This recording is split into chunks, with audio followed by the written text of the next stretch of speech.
Et salut tout le monde, aujourd'hui je vous retrouve pour vous parler de AO Tennis 2 qui va sortir le 9 janvier 2020. Vous parler un petit peu des nouveautés qu'il y aura, de ce qu'on peut attendre un petit peu de ce jeu.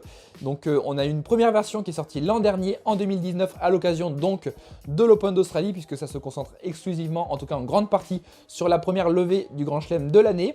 Le jeu avait été pas mal critiqué à sa sortie, notamment à cause d'un gameplay un petit peu mou, qui n'était pas très réaliste, un manque de contenu flagrant. Cette année, les développeurs de Big Hand Studio nous assurent qu'ils ont remédié à ça. Donc je vous en parle dans cette vidéo, c'est parti. Donc pour le moment, les éditeurs sont, on va dire, assez avares en termes de communication. On n'a pas énormément d'infos sur les nouveautés qui vont arriver. En tout cas, ce que je peux principalement vous dire, et ce que les éditeurs justement et les développeurs nous ont fait parvenir, c'est qu'il y aura un mode histoire qui sera scénarisé, donc un mode histoire vraiment amélioré par rapport à l'an dernier. Il y aura notamment des éléments narratifs à l'intérieur. On se souvient que l'an dernier, le mode histoire se concentrait principalement sur un joueur qu'on devait créer de toutes pièces, après le faire évoluer, le faire participer à différents tournois, pour pouvoir améliorer ses aptitudes et le faire monter au sommet de la hiérarchie mondiale. Cette année, donc, il y aura toujours un petit peu les mêmes facettes, c'est-à-dire gérer ses aptitudes, ses techniques, lui faire des entraînements pour améliorer ses différents coups, gérer notamment sa fatigue pour éviter les blessures qui peuvent par exemple retarder une partie de la saison et le faire s'absenter le joueur pendant quelques tournois. Mais ce qui sera vraiment novateur dans ce mode histoire scénarisé, donc où il y aura notamment quelques petites cinématiques implémentées pour plus d'immersion, ce sera un système de réputation qui va se matérialiser notamment par des conférences de presse et différents dialogues que l'on pourra avoir avec son coach. Et ces petites implémentations pourront permettre de gagner des fans ou d'attirer différents sponsors au terme de la carrière, afin d'avoir par exemple plus de budget pour pouvoir gérer son matériel, pouvoir faire différents choix pour pouvoir avoir une meilleure base de fans et du coup être attiré sur des plus gros événements, par exemple des plus gros tournois, des choses comme ça. Donc pour l'instant on n'a pas énormément d'infos dessus. Ça peut être intéressant, sachant que les modes carrière sont souvent assez basiques dans les jeux de tennis. Sinon, concernant les nouveaux joueurs et joueuses de cette édition 2020, il y en a très peu qui ont été communiqués, mais d'après les captures que l'on a pu avoir notamment sur le roster, je peux vous dire à peu près ceux que j'ai reconnus. Donc du côté masculin, on aura Nadal, Monfils, Goffin, Wawrinka, Khachanov, De Minaur, Kokkinakis, Cilic, Tiafoe, Anderson, Kyrgios, Verdasco et John Isner. Donc des joueurs globalement assez connus. Malgré tout, on aura dans le Big Four ou le Big Three, on n'aura qu'un seul joueur en la personne de Rafael Nadal, qui est vraiment la tête d'affiche de AO Tennis depuis l'an dernier. Donc malheureusement, nous n'aurons pas de Roger Federer ou de Novak Djokovic. Après, c'est vrai qu'il y a des joueurs qui sont un petit peu anecdotiques, comme par exemple Thanasi Kokkinakis, voire Alex De Minaur ou Frances Tiafoe. Certes, ce sont des jeunes joueurs, mais notamment pour Kokkinakis et De Minaur, comme ce sont des joueurs australiens, ça paraît logique que comme le jeu est un jeu australien par des développeurs justement australiens, qu'ils les aient implémentés dans le jeu. Et du côté féminin, nous aurons Barty, Pliskova, Bencic, Kerber, Mladenovic, Garcia, Stosur. Là aussi une joueuse un peu moins cotée ces dernières années, mais bon, comme elle est australienne, on peut comprendre qu'il l'ait mise dans le jeu. Et Johanna Konta. Et après deux joueuses aussi, mais je suis pas certain en fonction des captures que j'ai eues. C'est Andreescu et Simona Alep. Donc là on verra à la sortie du jeu si c'est vraiment elles qui sont implémentées dans le jeu ou c'est vraiment qu'ils ont raté vraiment les visages de ce côté là. Donc vous voyez, on a un roster qui finalement pour un jeu de tennis n'est pas très fourni. On a à peu près entre 20 et 30 joueurs et joueuses tous ensemble, donc c'est pas énorme, surtout que c'est que des joueurs actuels. On n'a pas forcément de joueurs anciens comme par exemple Agassi, Sampras, Borg, mais ce qu'on peut dire aussi, ce qui va permettre de renflouer un petit peu ce défaut, c'est qu'on a un mode communauté, en tout cas un mode éditeur de personnages où l'on pourra créer ses propres joueurs et joueuses et les partager avec la communauté. Je vais en reparler un petit peu dans la suite de la vidéo. Mais concernant sinon tout ce qui est la partie visuelle, la partie vraiment qui accroche la rétine, je note quand même quelques nouvelles animations, quelques nouvelles mimiques du côté des joueurs. Par exemple sur l'extrait que je vous ai mis là, c'est un match avec Karen Khachanov contre Nick Kyrgios. On reconnaît par exemple un petit peu le geste en coup droit de Khachanov, où il a un geste très ample, avec les bras un peu écartés, un petit peu, ça ressemble un petit peu à Ernest Gulbis pour ceux qui connaissent. Et notamment par exemple aussi pour Nick Kyrgios, on reconnaît un petit peu son geste au service, où il met sa jambe gauche très en avant, et sa raquette vraiment presque parallèle à son corps au moment de débuter son geste au service. Donc là aussi on reconnaît un petit peu son geste. Donc c'est bien s'ils ont pu implémenter comme ça de plus en plus de mimiques vraiment typées pour chacun et chacune des joueuses.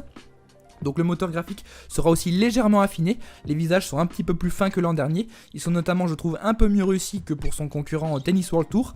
Après malgré tout ça reste des visages qui sont assez figés, donc ne vous attendez pas à voir des expressions visuelles en fonction des points qui se déroulent, ou voir vraiment la fatigue ou les expressions du visage des joueurs. Là ce sera vraiment pas de ce côté là qu'il faudra regarder. Par contre les terrains sont toujours aussi bien faits. Les terrains officiels ce sera que pour l'Open d'Australie comme c'est un jeu sous licence. Et les terrains autres, donc sur terre battue ou sur gazon ou d'autres terrains sur dur, ce seront des terrains à télécharger par la communauté. Puisque j'y viens, l'éditeur de personnages et l'éditeur de cours, en tout cas l'éditeur global, a été un petit peu poussé. Donc il vous permettra toujours de créer des joueurs et des joueuses comme bon vous semble, avec un éditeur qui est donc plus poussé que l'an dernier, que ce soit au niveau des traits du visage, au niveau des tenues, au niveau des différents gestes qu'on peut leur implémenter au service ou coup droit revers. L'éditeur de stade aussi sera également amélioré. L'éditeur de logo aussi sera de retour qui vous permettra un petit peu de personnaliser comme bon vous semble les différents terrains. Et une des petites nouveautés qu'ils vont apporter concernant cet éditeur, c'est que vos créations pourront être partagées cross-platform, c'est-à-dire que par exemple si vous créez un joueur avec votre PS4, vous pourrez le partager et il pourra être téléchargé par un joueur ayant un PC ou une Xbox One. Donc ça peut être intéressant, ça permet au final d'avoir un roster assez complet et on peut au final, si les joueurs sont bien créés et que la communauté est vraiment active derrière, on peut se retrouver avec 50, 100 joueurs et joueuses dans son jeu, avec tout plein de tournois et pratiquement tous les tournois officiels recréés pour l'occasion. Donc ça c'est vraiment bien, ça peut pallier au manque de contenu. On aura toujours un mode multijoueur en ligne et un mode multijoueur en local, ce qui est vraiment aussi l'essentiel quand on joue à un jeu de tennis, c'est de pouvoir jouer vraiment à plusieurs sur son canapé face au même écran, ce qui est de plus en plus rare dans les jeux actuels malheureusement. Et donc là je vais rentrer un petit peu plus sur le côté gameplay. Donc là il n'y a eu aucune communication au côté gameplay. Donc là je me base seulement sur ce que j'ai pu voir sur les extraits, sur les captures. Donc au niveau du gameplay je vois vraiment peu d'amélioration. Les échanges sont toujours à rallonge. Ça manque de peps à l'impact des coups. On peut faire des droites-gauches sans arrêt, faire des échanges de 20, 20, 30 coups sans vraiment qu'il y ait de coups gagnants. C'est un jeu qui est vraiment ni simulation comme a pu l'être un Top Spin 4, ni arcade comme pouvait l'être un Virtua Tennis en son temps. Donc c'est toujours difficile à juger. J'avais fait un test l'an dernier que je vous mettrai en description concernant ce jeu où je trouvais finalement le résultat assez mitigé. Alors certes les développeurs avaient sorti pas mal de mises à jour pour améliorer le jeu, notamment les vitesses de jeu en fonction des surfaces, rajouter quelques animations, accélérer un petit peu la vitesse du jeu.